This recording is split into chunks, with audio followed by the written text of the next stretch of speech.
In this lecture, we are going to discuss about the nanomaterials and especially its synthesis and classifications. So, what is nanomaterial? Nanomaterials describes the materials which is single units, small sized between 1 to 100 nanometers.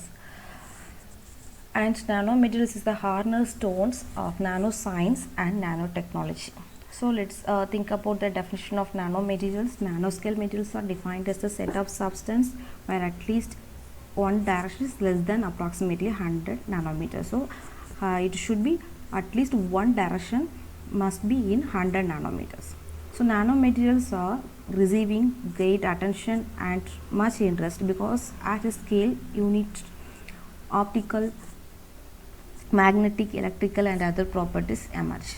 So these emerging properties have the potential for great impacts in many applications, wide areas of applications such as electronics, medicine and other fields. So nanomaterials have a much greater surface area. So once the bulk materials is decreased to nanometer size, it has greater surface area to volume ratio than their conventional forms. So which can lead to greater chemical reactivity and affect their strengths, so we can use it many areas. So what are nanomaterials used? So nanomaterials are used in variety of manufacturing process products, healthcare including paints, filters, insulations or lubricants activity, etc. So where the nanomaterials found? Naturally occurring nanoparticles can be found in ocean spray, fine sand and dust and even biological matter, etc. Who invented, let's think about who invented nanomaterials. So these ideas and concept behind this nanoscience and nanotechnology started with a talk entitled "There is Plenty of Room at the Bottom" by the physician Richard Feynman at the American Physical Society at California Institute of. So here one more question will be arise, are any nanomaterials are safe? Nanomaterials are broadly considered rather dangerous, in part because they haven't been researched enough for us to really understand their limits and capabilities. Finally, who is the father of nanotechnology? Heinrich Roher, he is the father of nanotechnology. Who first used this nanotechnology means when the term nanotechnology was independently coined and popularized by Eric Alexis, it refers to a future manufacturing technology based on molecular mechanical system. So what are the disadvantages of nanotechnology? If you see, if it is very useful, every sites have pros and cons. So here what are the disadvantages of nanotechnology?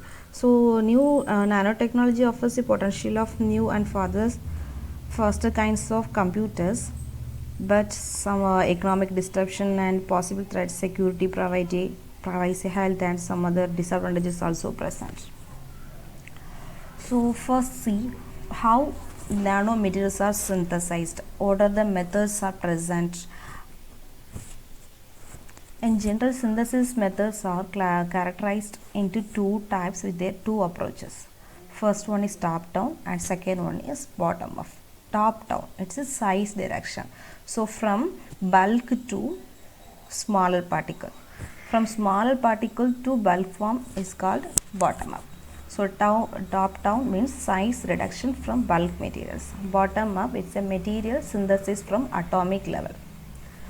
So what is top down approach? Top down routes are included in the typical solid state processing of the material.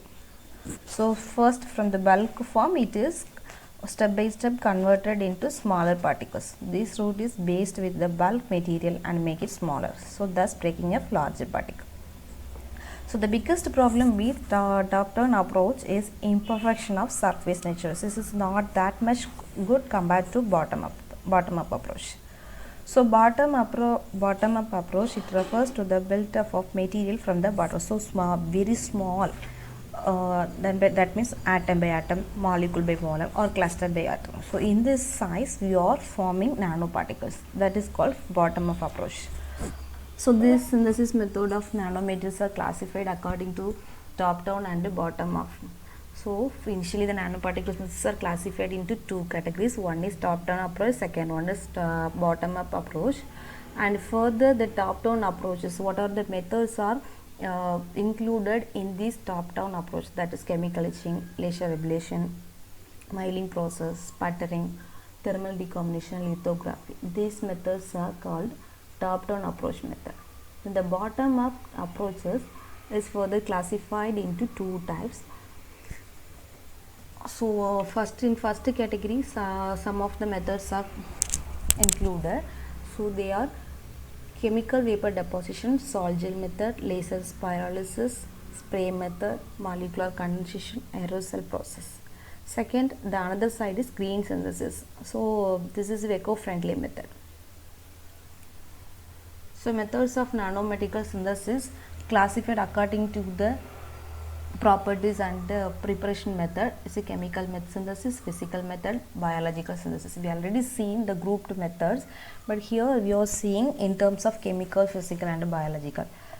Here the chemical synthesis, many processes are taking place in terms of chemicals. In physical methods, mainly the instrumentation based. In biological, we are using plants or anything else related to biological. That gives also nanoparticles. So there are different shapes of nanoparticles are formed in the final result. So according to Segal, the concept of nanomaterials have at least one dimension 100 nanometer or less. The nanostructure materials are classified as 0-dimensional nanostructure, 1-dimensional nanostructure, 2-dimensional nanostructure, 3-dimensional nanostructure. So 4 types of nanostructures are present in the nanomaterials. This is the classification of nanomaterials. So let's see the examples for 0-dimensional, 1-dimensional, 2-dimensional and 3-dimensional. So 0-dimensional is spherical and the clusters like nanostructures comes under this 0-dimensional nanostructure. Nanofibers, wires and rods are come under this group, or that means 1-dimensional nanostructure. Then film, plates, networks like structures will come under this 2-dimensional nanostructure, and finally 3-dimensional nanomaterials are shown in this.